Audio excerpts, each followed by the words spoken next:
আমাদের আজকের গন্তব্য মুছাপুর ক্লোজার সমুদ্র সৈকত। নোয়াখালীর কোম্পানীগঞ্জ উপজেলার দক্ষিণ সীমানায় বঙ্গোপসাগরের একেবারে কোল ঘেঁষে এই মুছাপুর ক্লোজার ও ছোট ফেনী নদীর অবস্থান।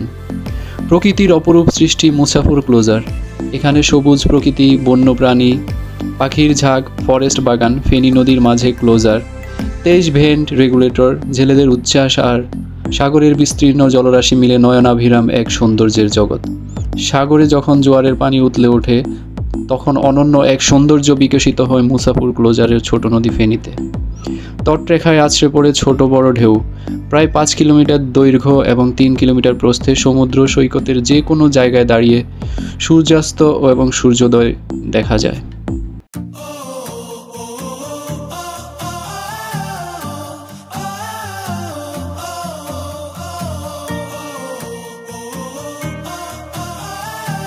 মুছাপুর এরিয়াতে আসলে এক অদ্ভুত ভালো লাগা কাজ করবে।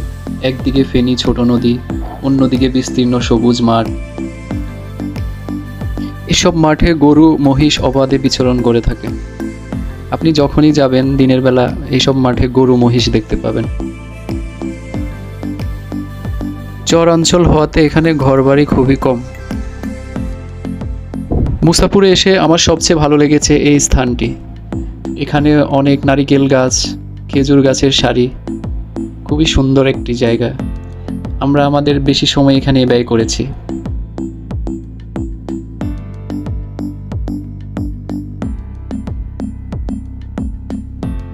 2024 সালের বন্যার কারণে মুছাপুর ক্লোজার এখন আর আসলে দেখতে পাবেন না। বিচ্ছিন্ন এই মুছাপুর ক্লোজারের প্রাণকেন্দ্র থেকে ট্রলার যোগে দক্ষিণে যাওয়ার সময় দেখা যায় বন বিভাগের ফরেস্ট বাগানটি দাঁড়িয়ে আছে। বাড়তি এক প্রাকৃতিক সৌন্দর্যের শোভাবর্ধন করে এটি। চারপাশে মাথা উঁচু করে দাঁড়িয়ে আছে বিভিন্ন রকমের বনজ গাছ নিয়ে। এখানে আসলে বিভিন্ন প্রজাতির পাখির কোলাহল, বিশাল সমুদ্র সৈকত, সূর্যোদয় ও সূর্যাস্ত সহ নানা সৌন্দর্যের দৃশ্য উপভোগ করা যায়। পর্যটক ও প্রকৃতিপ্রেমীরা ট্রলারে কিংবা স্পিডবোটে করে এই চরে ঘুরতে যান।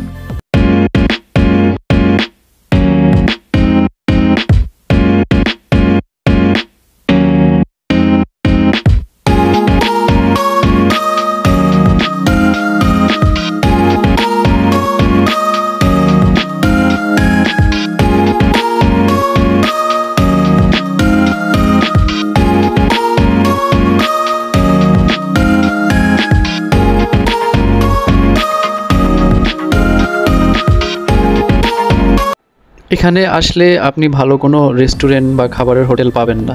কয়েকটি ছোটোখাটো ফুচকা দোকান, ঝালমুড়ি দোকান, শরবতের দোকান ছাড়া আর কিছুই দেখা মেলে না এখানে।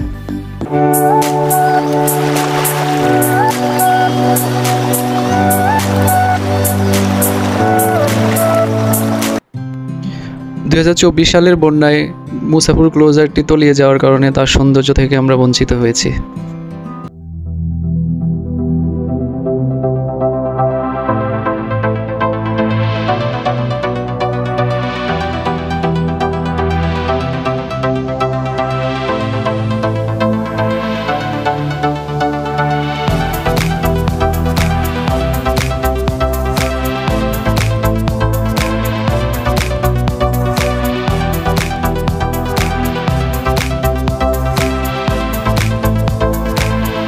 এখানে আসলে আরও উপভোগ করতে পারবেন ফেনী নদী এবং মেঘনা নদীর মিলনস্থল।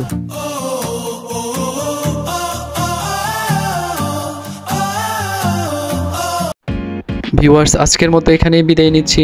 দেখা হবে নতুন কোনো ভিডিওতে। আল্লাহ হাফেজ।